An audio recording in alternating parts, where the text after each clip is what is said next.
برتن میں جو نجاست لگی ہوئی ہے اس کو پانی سے زائل کرنا، جیسے کپڑے میں کوئی نجاست لگ جاتی ہے، پیشاب لگ جائے یا پاخانہ لگ جائے، تو اسی طریقے سے جس طرح سے کپڑے کو آپ پانی سے پاک کرتے ہیں اسی طریقے سے برتن کو بھی پاک کریں گے۔ برتن میں بچہ پیشاب کر دے یا بچے کی نجاست لگ جائے اس طرح کا، تو اس کو پھینک نہیں دینا چاہیے، اس کو آپ دھل دیتے ہیں، برتن پاک ہو جائے گا۔ لیکن برتنوں میں ایک ایسا برتن جس کو کتا منہ ڈال دے، اس کو پاک کرنے کا طریقہ یونیک الگ ہے،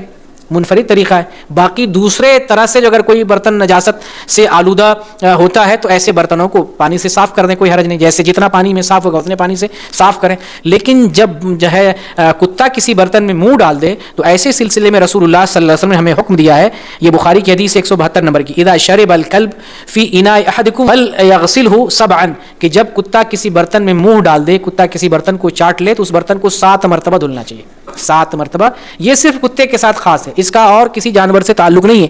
اور دوسرا کوئی جانور منہ ڈالے اس کا تعلق نہیں ہے، یہ کتے سے متعلق، کیونکہ اس کے لعاب میں زہر ہوتا ہے، اس کی صفائی کا اسلام نے یہ طریقہ بتایا کہ 7 مرتبہ اس برتن کو دھلنا چاہیے، اور 1 مرتبہ مٹی سے دھلنا چاہیے۔ کب دھلنا مٹی سے؟ یا تو شروع میں دھل لیں یا آخر میں دھل لیں، حدیث میں دونوں طرح سے آیا ہے،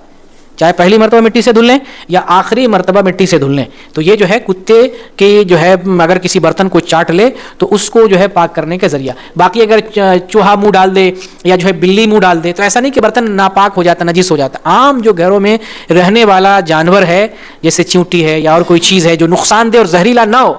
تو اس کے منہ ڈالنے سے برتن یا کوئی چیز ناپاک نہیں ہوتی ہے۔ اور بلی تو عام طور سے گھروں میں آنے جانے والی چیز ہے، پتہ نہیں کہاں کہاں منہ ڈال دیتی ہے، اس لیے بلی کے بارے میں رسول اللہ صلی اللہ علیہ وسلم نے فرمایا کہ بلی نجس نہیں ہے، بلی تمہارے گھروں میں برابر آنے جانے والی۔ ایک مرتبہ ابو قتادہ رضی اللہ تعالیٰ عنہ گھر میں آتے ہیں اور ان کی بیوی نے ابو قتادہ رضی اللہ عنہ کے لیے وضو کا پانی رکھا تھا، وضو کرنے کے لیے۔ تو جب وہ گھر آتے ہیں دیکھا کہ بلی اس سے پانی پی رہی تھی، انہوں نے پانی کو ٹیڑھا کر دیا، تو بیوی جو ہے حیرت میں ہے دیکھ کے کہ یہ کیا معاملہ ہے، وہ تو اور ٹیڑھا کر کے پلا رہے ہیں بجائے بھگانے کے۔ تو ابو قتادہ نے دیکھا کہ بیوی تو بڑی حیران ہو رہی ہے، تو آپ نے بیوی سے کہا کہ اس میں حیرانی کی کوئی بات نہیں ہے، رسول اللہ صلی اللہ علیہ وسلم نے فرمایا کہ بلی نجس نہیں ہے،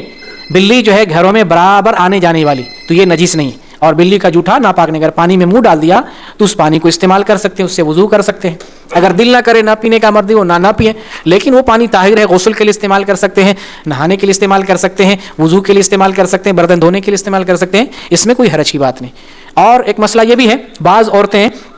یہ سوال کرتی ہیں کہ جو برتن ہم نے دھل کے رکھا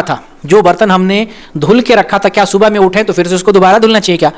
تو اس سوال کا یہ جواب ہے کہ جو برتن آپ نے دھل کے رکھا اگر صاف ستھرا نظیف ہے، ڈھک کر کے آپ نے رکھا ہوا تھا، اس کو دوبارہ دھلنے کی ضرورت نہیں ہے، بغیر دھلے آپ اس کو استعمال کر سکتے ہیں۔ لیکن اگر برتن کھلا ہوا تھا، ڈھکے ہوئے نہیں تھے، تو جراثیم جانے کا خطرہ ہے، بالو ریت اور ذرات اس میں گئے ہوں گے، آپ اس کو ایک پانی سے صاف کر لیں، کھنگال لیں تاکہ ذرات جو ہے برتن سے صاف ہو جائے، ورنہ رگڑنے اور نجاست دور کرنے کی ضرورت، نجس تو ہے ہی نہیں، وہ برتن پاک ہے۔